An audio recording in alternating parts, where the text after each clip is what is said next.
The next level in entertainment. O Media Network. The next level in entertainment.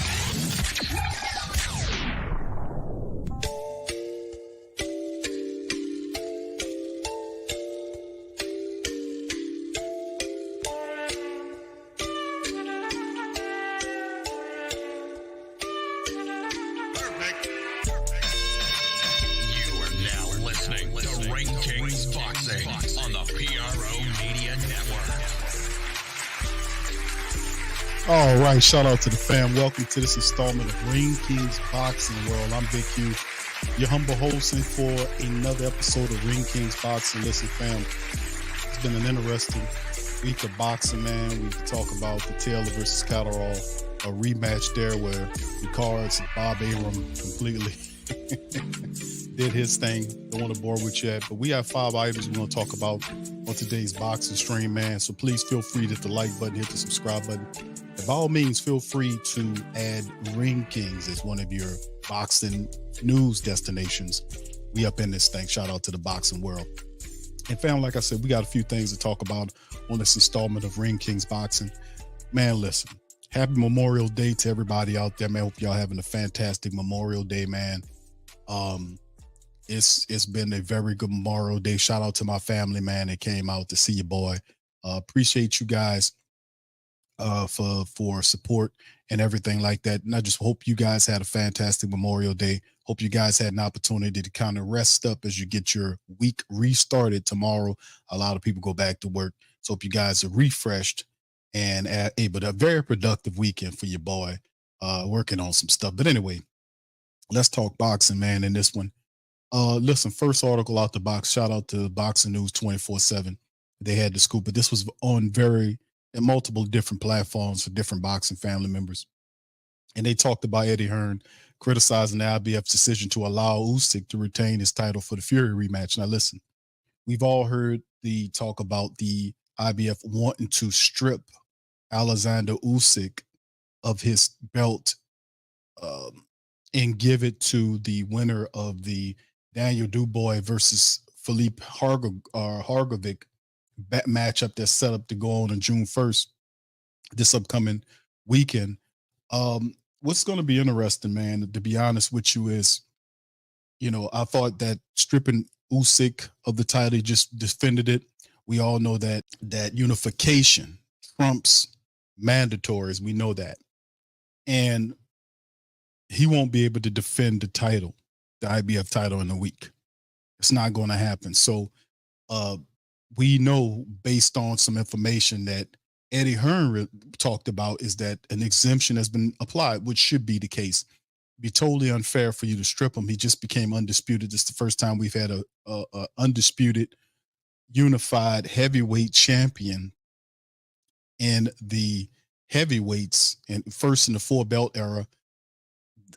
The last time we had it was 20 plus years when Lennox Lewis did it. So having Alexander Usyk, who's been on a hell of a ride in terms of his boxing career, coming up from cruiserweight to the heavyweights. A lot of people believe that he was too small to compete against the heavyweights, and he chopped down the tree known as Tyson Fury. He chopped them down, shut them up.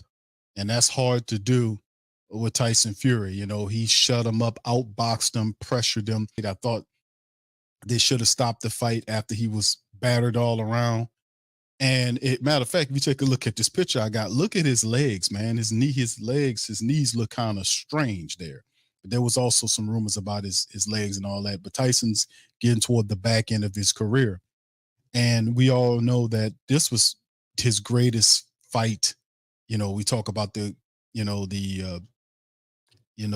matchup early on in his career against Klitschko. But this one here, man, was a total different animal, because Alexander Usyk really took it to Tyson Fury and was able to pressure him and ultimately get the win. So the IBF is going to allow Usyk to retain the title. So that means the Dubois Hargovic matchup doesn't have any air. And of course, Hearn doesn't like it, because if you take the belt away from Alexander Usyk and you give it to Flip Hargovic and Daniel Dubois, the guy that is going to match up those guys, whoever wins that matchup, The next guy is going to be Anthony Joshua to fight the winner. That's what they're setting it up to be, where Anthony Joshua would have fought the winner of the Daniel Dubois and Flip Hargovic matchup, which could have gave him a slick side way to get back into belt contention, where it kind of roped those guys back in. Now, let's talk about this, man, because this is interesting. Let me play this interview right here that was provided that talks about Hearn, and you can hear Hearn and Chris, the announcer, make mention of the fact that an exemption has been allowed. Listen to this. Moved from the great fight between Tyson Fury and Alexander Usyk. Eddie, in the ring, both these guys said that they're open to the rematch. They wanted the rematch. That is contractually obligated, potentially for as early as October. With the dust settling a little bit, do you have any reason to believe why this wouldn't happen next for both guys? No, I mean, look, when you think about the rematch, there's a couple of reasons it couldn't happen. One is someone's injured, right? Which doesn't appear to be the case, although it was a physically taxing fight for both. And the other one is that someone retires or doesn't want the fight. I mean, some people have talked about what a time for Usyk to retire. He's going to make more money for the rematch, so unlikely. Probably thinks he can win the rematch, which I think he's the favourite to do. And I think, there should be a rematch because it was a great fight. We were there, obviously, you and me, and we had Usyk winning the fight. I had it tight. Some had it a little bit wider, but still a very close competitive fight. So as much as I want AJ to fight Fury or Usyk, I do think that rematch should happen. And I'm sure it will come October in Riyadh. I think you're probably right. But how much pressure, if you can even put pressure in a situation like this, can you put to make an AJ Fury fight next? Because it feels like, Eddie, if Fury loses this rematch to Usyk, he's going to be an underdog going into that fight. But if he loses the rematch, does it take an AJ fight off the table forever? I mean, Fury might walk away after that. Definitely not. Obviously, if Fury wins and the fight's for the undisputed, it's bigger than it is if Fury loses. It's still a massive fight, but they would have both lost to Usyk twice. Do you know what I mean? And it's always going to be a big fight. But at the same time, we can't worry about other people. We can't base our career around Tyson Fury winning or losing. The only focus that AJ has is regaining the World Heavyweight Championship. Now, whether that's the IBF spin-off, whether that's Usyk, whether that's Fury, we don't really care. That's just the aim. And whoever's got it, it's got it. AJ's not really focused on Fury. He's just focused on the belts or a belt. So we'd love to fight Tyson Fury for it. Hopefully, if there is a rematch, he can do the business. But obviously, he's going to be up against it. You mentioned that IBF title, and the thinking going into Fury Usyk was that immediately after that fight, the IBF would strip the winner of that title. It sounds like there's a little bit of gray area there now with Usyk's team requesting an exception there. You've got the Dubois-Hrgovic fight happening next weekend in Saudi Arabia. Where do you stand on that? Because AJ is involved in that, right? Like, he would be theoretically next in line to fight the winner of Hrgovic-Dubois. Yeah, and as I understand it, there's already been an exception. So very unlikely. I think I get both sides of the argument. You don't really want the belts to be fragmented, but then you've got a guy that's been ordered ages ago and has been waiting and waiting and waiting. So it was my understanding that the Fury Usyk fight took place on the condition that the winner has to fight Hrgovic with no exceptions. Mm-hmm. I don't think that's going to happen next week for Hrgovic-Dubois for that to be on the line. But maybe the winner of that, AJ's next in line for the IBF. We'll have to see. But you can't just ignore your mandatory challenger for like 2 or 3 years.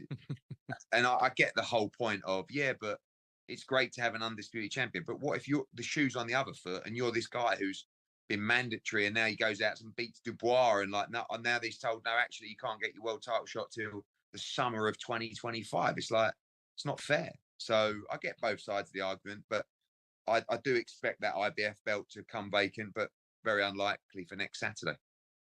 Unification, man. This is an old boxing thought process. Unification trumps mandatories all the time.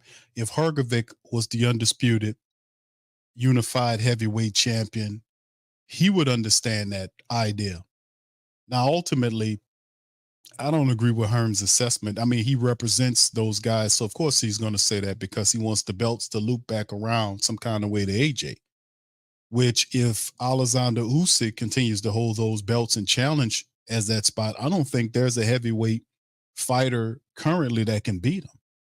I mean, he doesn't come in and he doesn't dance around. He doesn't play games. He comes in and takes business. He doesn't hot dog and showboat and do this type of stuff. He goes in there and take care of business. And shame on people that go in there and hot dog, because they're going to ultimately lose, as Tyson Fury did. I don't think there's a heavyweight in the current heavyweight division that can take down Alexander Usyk. I'm gonna be honest with you. He beat AJ and beat AJ squarely in both those fights. He was totally outclassed, and AJ is a good fighter, but it's levels to this stuff. And Alexander Usyk he gave him a box. He gave AJ a boxing class in both those fights.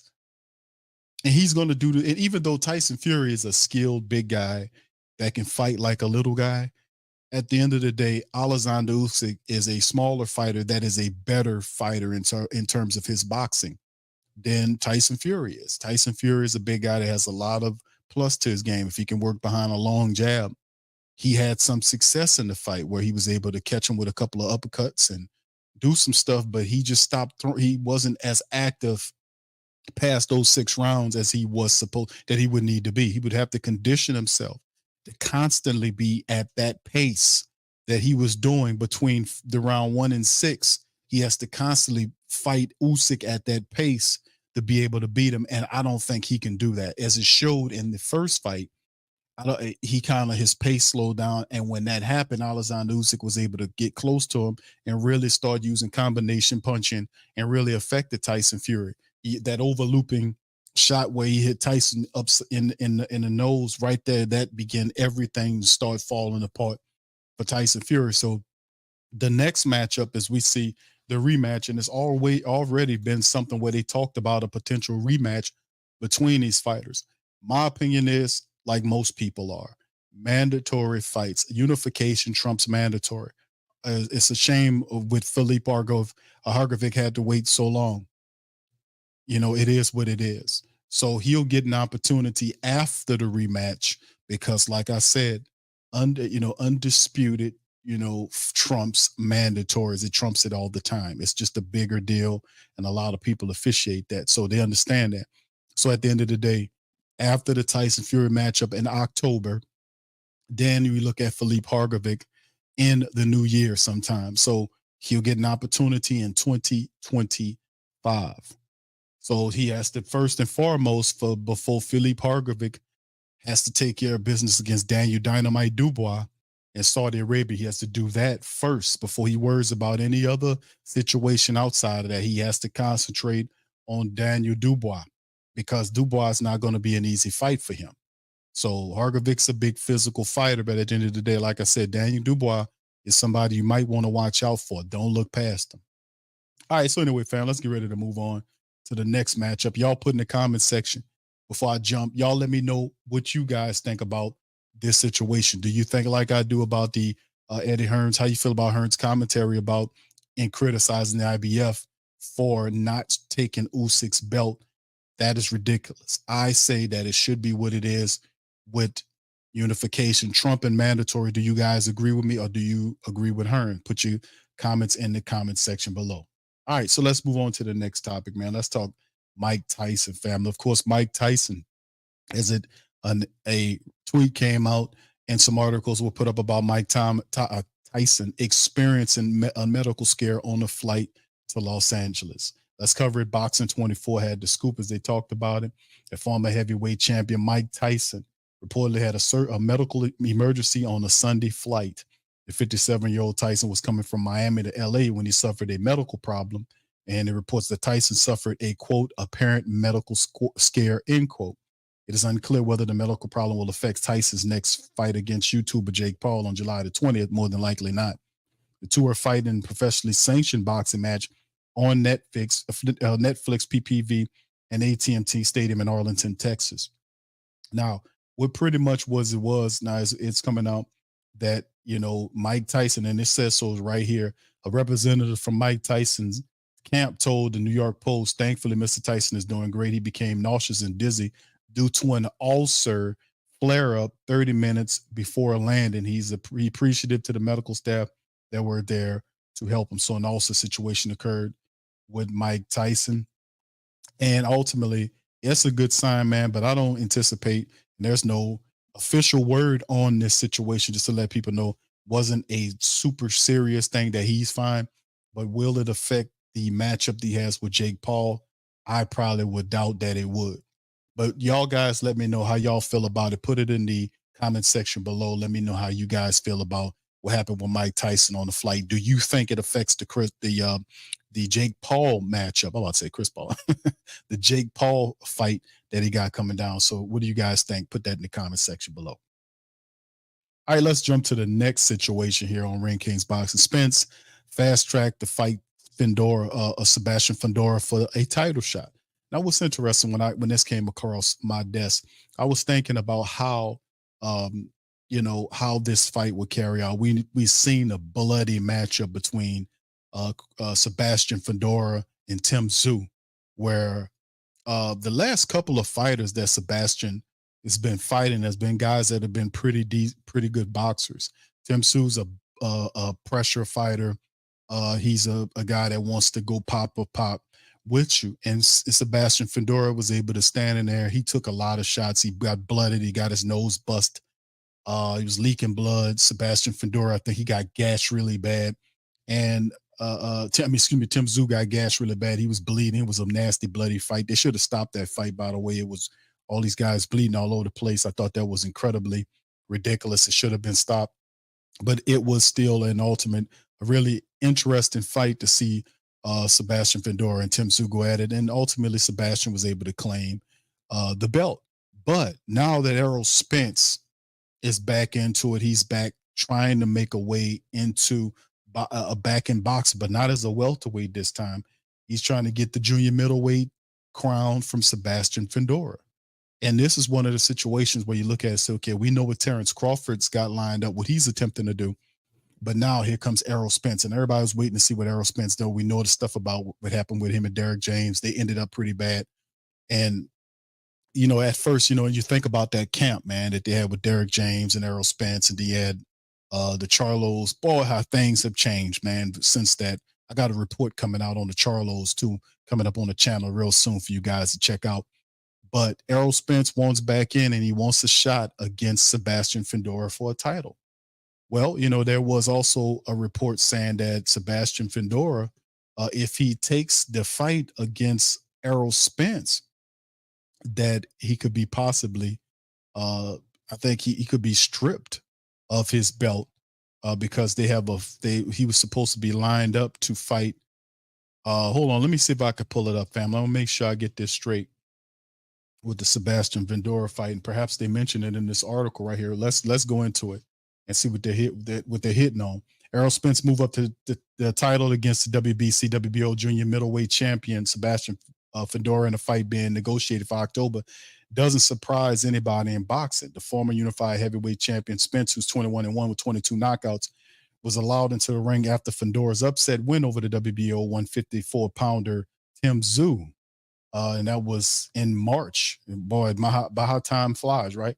That hinted that Spence will be the next opponent for the title in Inferno. Fundora, who's 21-1 with 13 knockouts to defend against. It's troubling because Spence is backing into a title shot of a knockout, lost to Terrence Crawford last July, and he had a 15-month layover. Spence has never fought at 154, and yet he's a world title ahead of most deserving contenders. There's more about business. Spence is more popular than the contenders ahead of him at 154, so he's been vaulted to the top of the division. He's never fought to get a world title shot against the two-belt champion Fundora. So a lot of people feeling this way, that Spence is using his name and his influence to get an opportunity to step in there and try to get the belt, which is nothing new, man. I mean, people do this stuff all the time with guys that that don't deserve, or not, I don't want to say deserve a shot, but there are other guys that is supposed to really step in and get an opportunity and not getting a chance to show what they can do.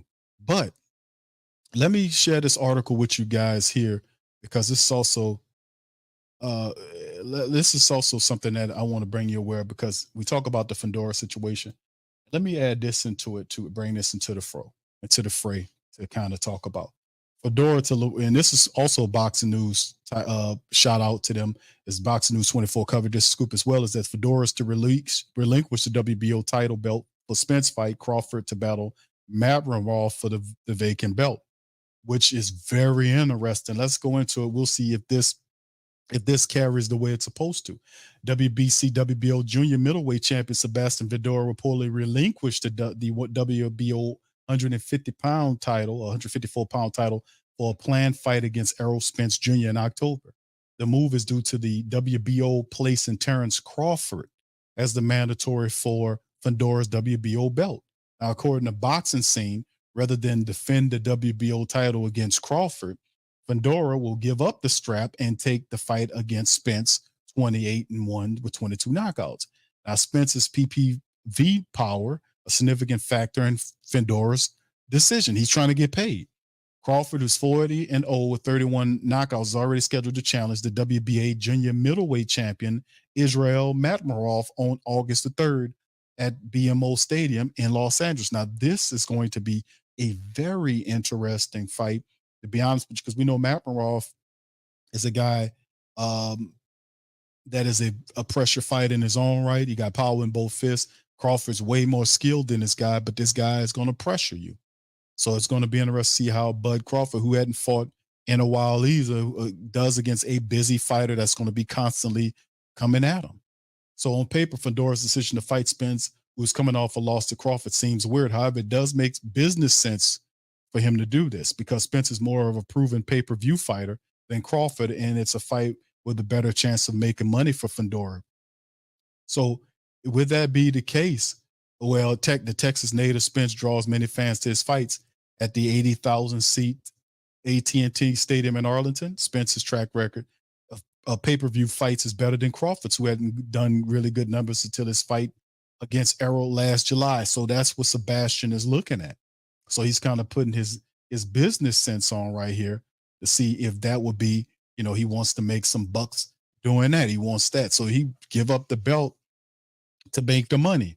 But at the end of the day, he can always circle back around for an opportunity to get the title shot that he wants. So a very interesting decision right here by Sebastian, who's looking for the money right now. He wants to get paid, and Errol Spence seems like a guy there. Now, listen, if you preview this matchup as Errol Spence fighting, he's 6'5", I want to say 6'5", and Sebastian Fundora. This is a tough fight for Errol Spence. And my question is, what kind of Errol Spence, what kind of fighter are we going to get with Errol Spence off that 15-something odd month layoff after getting literally just taken apart by Bud Crawford? What Errol do we get here? Because we haven't seen him since he was literally just embarrassed by Crawford. He was embarrassed. He got beat up. The memes came out with the Martin Lawrence, when Martin Lawrence fought Thomas Hearn, an exhibition bout on Martin the show, and they showed pictures of him lumped up, and they started comparing that to Errol Spence. So the memes came out. He disappeared for a while, had to get his mind right, had to bounce back. So what kind of Errol Spence are we going to get against Sebastian Fundora? Because even though he might be more skilled than Sebastian Fundora, but it's still a very difficult fight because of Sebastian's reach. And he's not a garbage fighter. Sebastian's actually a pretty decent fighter. Now, he can get better. I think a lot of times guys can slip and get up under Sebastian and make him pay. Like you seen Tim Tszyu in that fight, was able to get up under him and hit him with some shots. But Errol Spence will find a lot of difficulty with Sebastian's size, and his punching power has some good punching power too. So like I said, it's going to be a very interesting fight. I can understand Sebastian looking to get the bag, then go at Bud Crawford. So if he had to pick between the belt and the bag and they're not the same, he took the bag. And he knows he's still young enough where if he's able to beat Errol Spence, he could cycle back around to the belt at a later date. But man, all I can say is, what do you guys think about this fight? Who wins in an Errol Spence versus Sebastian Fundora fight? Who do you think wins? Y'all let me know in the comments section below. Tell me, who do you think wins the matchup between Errol Spence and Sebastian Fundora, and why do they win the fight? Put that in the comment section below. All right. All right. Let's move on to the next article right here. Turkey Alalshikh fuels speculation of a Canelo versus Crawford fight. Now, listen, Alalshikh is a dude that has made a lot of really good fights happen. And he's proclaimed, I'm not doing it for the people, for the fans or whatever. I'm doing it because we're trying to make money. And that's fine. You know what I'm saying? But you need the fans to pay for the fight, my friend. You need that to happen. So you might not want to be so arrogant talking to the rest of the world. It probably leads you to would endear you more to people if that is indeed the mindset, because we both have shared interests here. We love what Saudi Arabia is doing. I love what Saudi Arabia is doing. A lot of these fights wouldn't have happened without Saudi Arabia, and I salute them for getting involved here. Because if it wasn't for their venue and because of their money and their influence, a lot of these fights wouldn't happen. We just would be disgusted. Like if we had Turkey Alalshikh 5 years ago, we would have had the AJ and Deontay Wilder fight. We would have had that one. We would have had some of these fights a lot earlier. You know, that would have happened. Now they're coming back saying AJ and Deontay Wilder going to eventually fight. They're out of their primes. Deontay's out of his prime. That's not a fight that we want to see. That was a fight we wanted to see 4 or 5 years ago, 3 or 4 years ago, but they couldn't, couldn't make it happen. The Bud Crawford and Errol Spence fight, before it happened 15 odd months ago, should have happened years prior.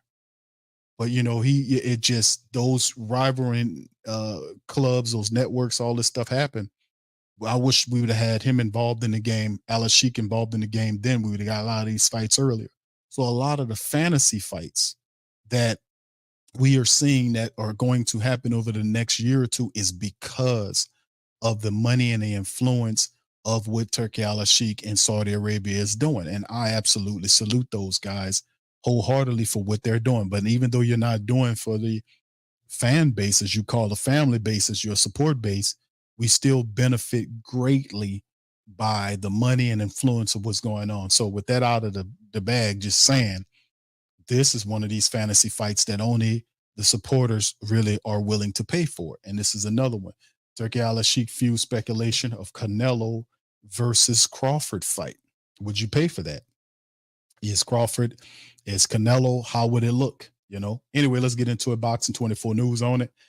His Excellency Turkey Alalshikh replied to social media posts about possible Mexico versus USA 5 versus 5 event with Canelo Alvarez fighting Terrence Crawford in the main event. Now, I remember there's a 5 for 5 going on right now between Hearn and the Queensbury. I want to say the matchup, if y'all correct me in the chat. Going on with Frank Warren and Eddie Hearn's 5 versus 5 tournament, which has some interesting matchups. They see Deontay Wilder, all that kind of stuff. But it would be a celebrity-esque fight in which Crawford jumps up 3 divisions and is given a title shot on a silver platter against undisputed super middleweight champion Canelo Alvarez without earning it or proving himself. For Crawford to earn the fight against Canelo in the true sense, he would need to beat David Benavidez or David Morrell, which isn't happening. Crawford would be walking the plank over shark-infested waters if he took on one of those killers, and he's not going to do that. I don't think he will fight. Crawford versus David Benavidez would not happen. That would not be even though I like Crawford's skill, it's just certain things that you're going up all these weight classes, things start happening funny to you, so I won't even address that. But Alalshikh posted a smiling emoji suggesting that he's interested in Canelo versus Crawford fight, asked if it was happening. And this is what he said: the boxing public in the U.S. are eager to see the former 3-division world champion Crawford, who's 40-0 with 31 knockouts, move up 3 divisions to challenge Canelo Alvarez at 60 and 22-2 with 39 knockouts for the undisputed super middleweight championship. I'm not high on the idea of the 36-year-old Crawford putting up a lot of weight and jumping 3 divisions without proving himself at super middleweight or getting acclimated to a 160-pound division. Three divisions to get to him. Granted, 33-year-old Canelo isn't the same fighter in his prime, but he can still punch and take a good shot at the super middleweight level. The only puncher Crawford has faced in his 16-year pro is a post-car crash Errol Spence Jr., who was kind of, we know he ran that fight. Against Crawford, Canelo will step on the gas against him because he's a true welterweight, moving up 3 classes and is not young. So, of course, I guess it doesn't matter. The fight will be targeted as at casual box fans, and it wouldn't be a true sporting event. It'd be like a celebrity match, so the writer writes. But much of the weight jump with Crawford earning and proving himself at 168 makes a fight against Canelo a glorified celebrity match. It would be a one-off event with Crawford going up to the super middleweight for the payday against Canelo and then returning to 154, which is where he intends on campaigning at. So Crawford has filled out and looks good at 154. He's prepared for his August 3rd fight against WBA junior middleweight champion Israel Madrimov in Los Angeles. However, but Crawford still hasn't fought at 154, and we don't know how he'll perform in this weight class against a big puncher like Madrimov. I think he'll beat Madrimov, but he is, and he mentions he's a formidable, he is a hurdle. And people say like, man, Q, I don't think Madrimov, he won like 12 fights or something like that, but it's not that. It's the fact that styles make fights. Madrimov is a busy fighter. He has power in both fists. He's an intelligent fighter, but he's still learning and going. And like I said, he's a guy that could surprise you. I don't think he beats Terrence Crawford, but I think he makes that fight a lot more difficult than what you could anticipate. Like I said, the guy is 10-0 with 7 KOs. That's what his fight was. And he was able to kind of knock out the guy with the belt, take the belt away from him, because a lot of the fight, like I said, the guy is a good fighter. He's better than, and like I said, he's undefeated with his record, but Madrimov is going to be a pressure fighter that's going to throw some shots and keep Terrence Crawford on his toes. I think Crawford ended up eventually beats him, but I think that Madrimov could put some power, put some pain on Terrence Crawford, and we'll see how he responds to that. So that's not going to be an easy speed bump fight, no matter how you look at it. But in terms of the Canelo versus Crawford fight, I thought they would meet at a catch weight. That's what I was thinking when this concept was originally thrown out there, that they were thinking about putting this fight out as doing this fight at a catch weight. But now that they're coming out with more information that they want him to go up several weight classes to get to Canelo Alvarez, I don't know about that. I don't know about it. And I know Terrence Crawford walks around where? I mean, he's fighting at 154. What does his usually walk around weight at? What does he walk around at? Y'all put in this comment section right there, but to go up that high to fight him, that's when things get real sketchy. One class, maybe, but you're going up 3 classes to take on Canelo Alvarez. And we know that Terrence Crawford has power too, but where does that power go if Terrence goes up to that class? I'm not saying he loses power, but he's fighting these bigger guys there. How is that going to look? So I don't know. It'll be a fantasy fight that we all would love to see, but at the end of the day, I just don't know if that's where you want to go with it. I don't know. Y'all put it in the comment section and let me know how you feel about a Terrence Crawford and Canelo Alvarez fight, and how should it be done? Should he move up 3 weight divisions to go and see Canelo, or should they fight at a catch weight? Y'all put in the comment section and let me know how y'all feel about that. Okay.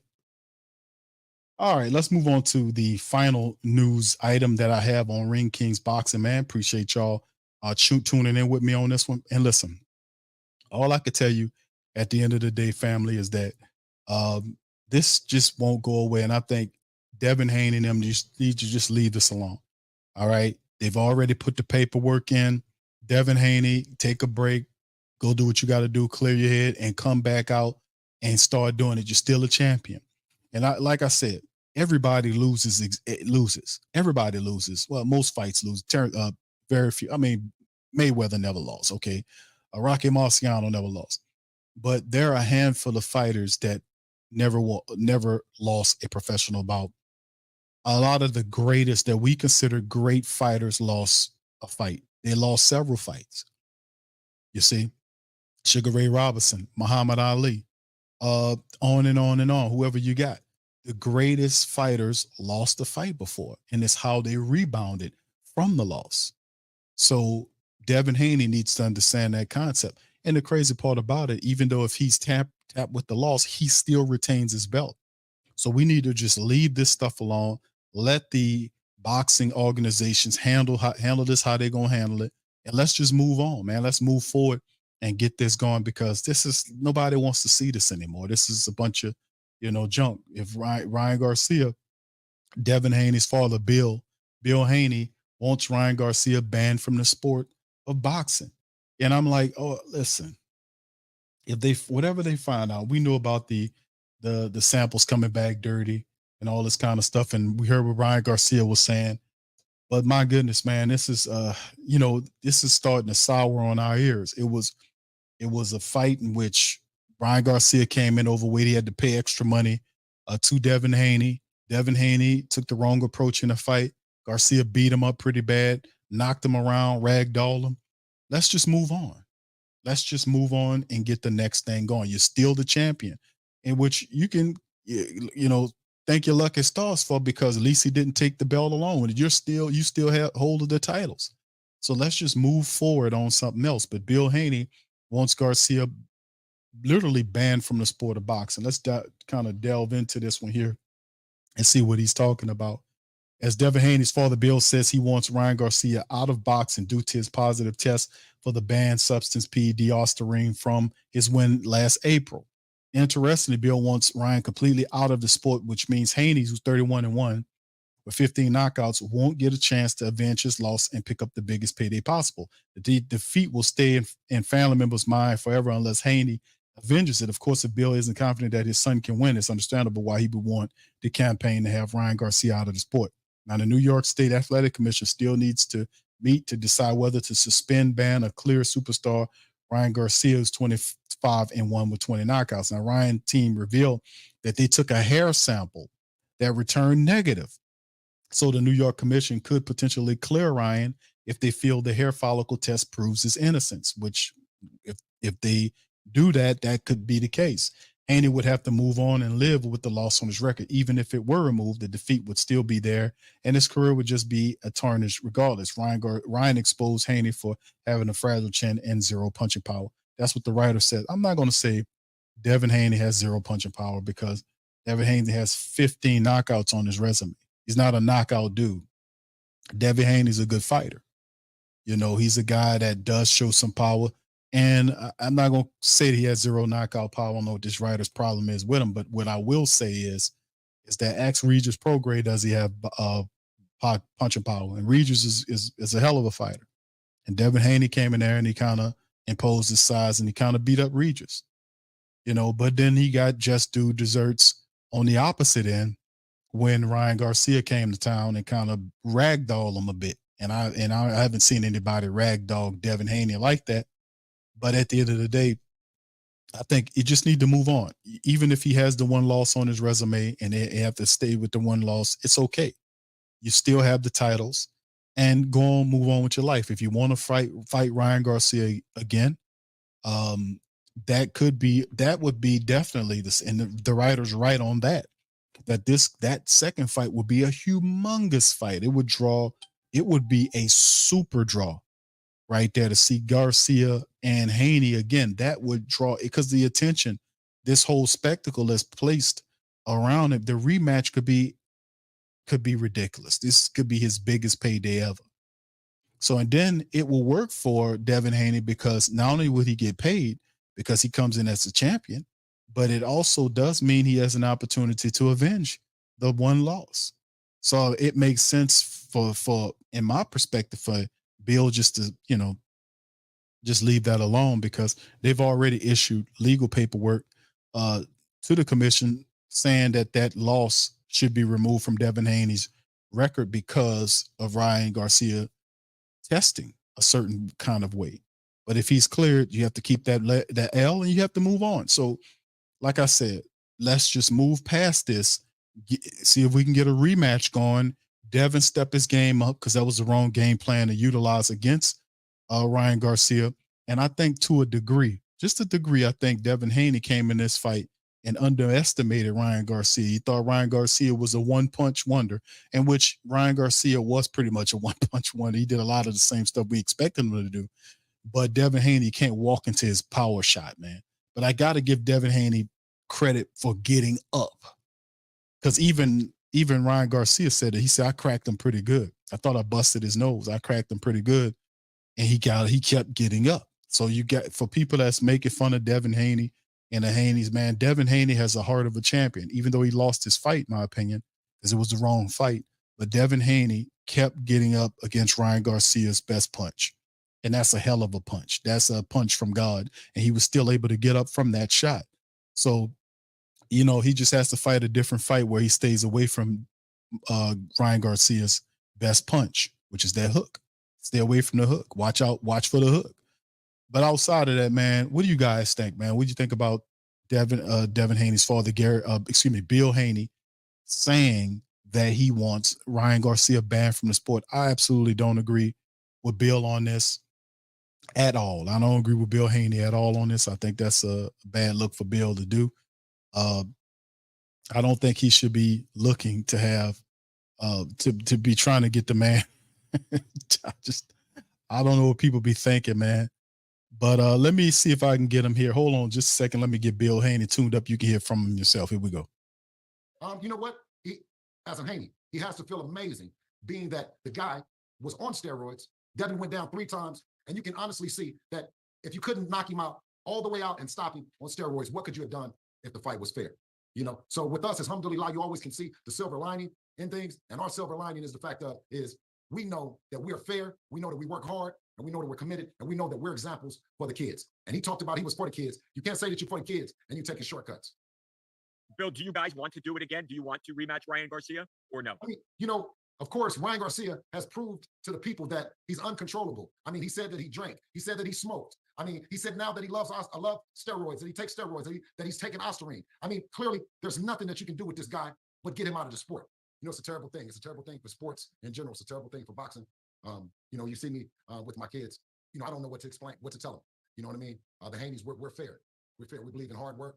And, you know, I feel undermined for him to sign up to do this and now to make a mockery of the sport. You know, it's just, it's terrible, Mike. Bill, have they said anything to you with the athletic commission about what's going to happen with the decision? Is it going to be overturned? Is it made a no contest? What's happening? What have they told you and what should happen? You know what? Like any other things, any other the people that have been caught cheating, whether it's Lance Armstrong, stripped and you know what I mean? You know, Marion Jones was stripped of her gold medals. And I believe that she even, you know, had to deal with civil and criminal. You know what I mean? Like I teach my kids and I teach my family hard work. You know what I mean? Traveling down the straight path. Of course, you know what I mean? I grew up different, but I want to be an example of change. And I want my kids and all the other kids around the world to have a fair opportunity and to not be cheated. Bill, you mentioned there some other people, really prominent athletes who had been caught cheating in the past. And yes, some of them have dealt with actual criminal action. The saying goes, you don't play boxing. And your son, Devin, could have been seriously hurt in there. We've seen terrible things happen in boxing rings before. Do you believe that there should be, you know, if Ostarine is an illegal substance, should there be a criminal investigation? Should there be criminal charges here because of what could have potentially happened to Devin in there, assuming that Ryan did have an advantage in the ring? I mean, Ryan violated every known rule or code of conduct. You know, he openly said that he went out and bet on the fight, but openly knowing that he was cheating, right? He's cheating and betting. So he's defrauding more than just the people of boxing. Seems like to me he would be defrauding casinos, gamblers, sports betting books, everything alike. I mean, we're fair. We're fair. I mean, and of course he wasn't. You would think if it's such an historic amateur, you know, rivalry, 3-3, that you would expect that, you know, something different out of him. But you see a lot of people that are supporting this, you know what I mean? And I don't believe it's the future. I don't believe it's the kids. I believe that it's a conscious effort by the old guard to keep a guy in the sport that's dirty. It's Bill Haney, man. And listen, this is commentary on this. I know TMZ loves to not let you use some of these clips, but this is commentary. This is commentary on what Bill Haney's saying about Devin and Ryan Garcia. The reality is, this was the build up to the fight. Ryan Garcia was very untraditional with a lot of stuff. He was smoking, drinking. He came in overweight in the fight. It was you know, disrespectful to a lot of fighters for him to come in as heavy as he did. He had to pay extra money. He lost the opportunity to fight for the belt, but ultimately he goes in there. He beats up Devin Haney. Haney agrees to it. Haney gets pretty much embarrassed. He still was allowed to keep his belt. So if Ryan Garcia was more disciplined, Ryan Garcia would be the champion right now. If he came in underweight like he was supposed to, Ryan Garcia would be holding the belts right now. That's how crazy this whole situation back then. But the thing is, Bill Haney, there is no bigger fight than the second fight for Ryan Garcia. What does Devin Haney go after this? I mean, if Devin's a champion like I think he is, because I actually like Devin Haney. I like Bill Haney's. I think the Haneys are good people. But at the end of the day, I still think that if you're thinking about how things should play out, that you don't deprive Devin Haney of an opportunity to avenge his loss to Ryan Garcia. I think if he comes in with the proper plan, he could beat Ryan Garcia. I think Ryan Garcia, like the fight was, Ryan Garcia came in and Ryan Garcia wasn't active through all of those rounds. But when he was active, Devin Haney had nothing to keep Ryan Garcia from coming at him. Like I said, it's like he walked through a lot of Devin Haney stuff. He really did. Remember, and that's the strange part about the fight. It's like at times Ryan Garcia would just shell up and turn his back and do weird stuff. But when Ryan Garcia wanted to attack Devin Haney, there was nothing Devin Haney could do about it. There was nothing. He couldn't keep him off. It wasn't nothing that he could throw at Ryan Garcia that told him, listen, I better chill out with this. When he used what I call the berserker mode, when Ryan Garcia went into berserker mode, there's nothing that Devin Haney could do to stop him. So he would have to fight a more disciplined fight. And I've seen Devin Haney fight really smooth, slick, disciplined fights. He would have to keep his temperament under control. He would have to approach it a lot differently than what he did the first time around, because I think definitely Devin Haney underestimated. I think the Haneys did underestimate Ryan Garcia. They looked at him as a one-hit wonder, a one-punch wonder with the hook, and that was true.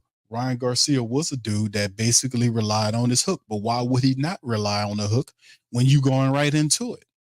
So to me, and most boxing family members, that second fight would be probably one of the biggest fights in terms of sales, because all of the stuff that happened with the first fight, all of the stuff that happened after the first fight leading into what could be a second fight, all of this stuff serves as promotion work.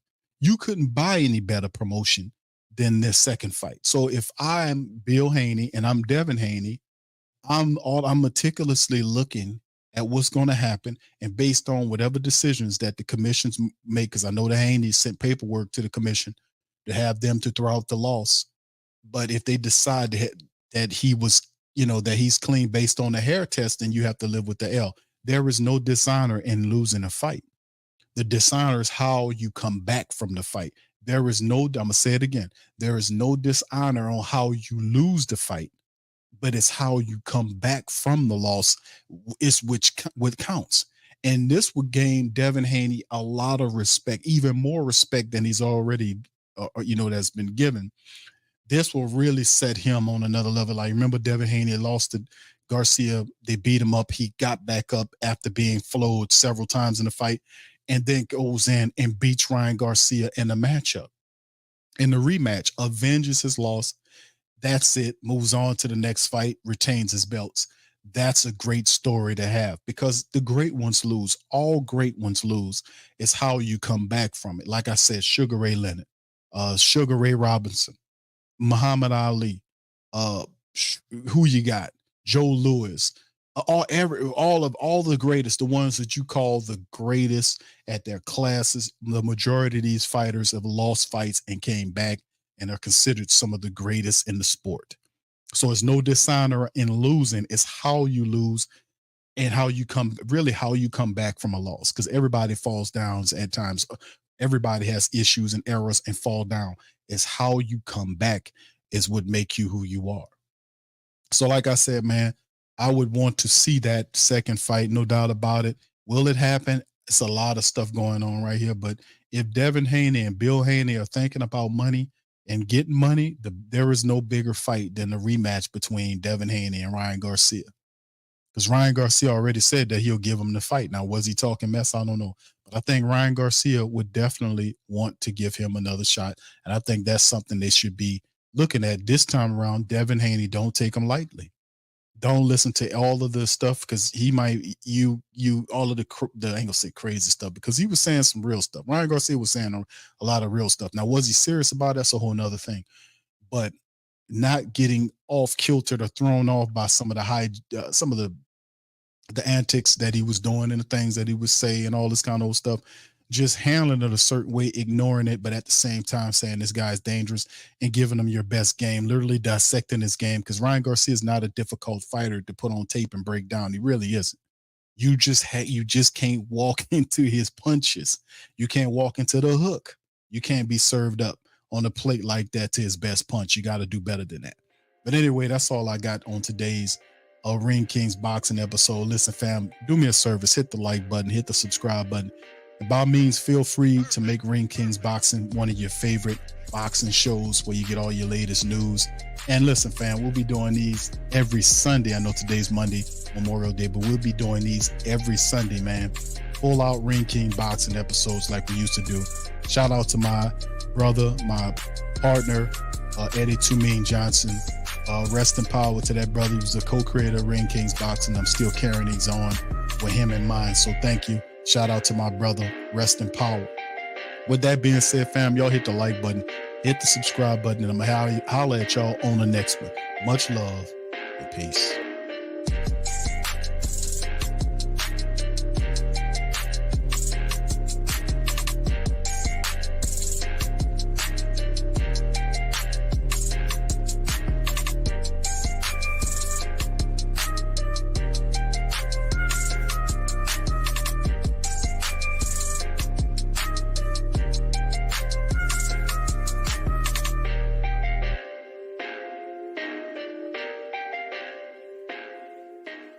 You're now listening to the Ring Kings Boxing on the PRO Media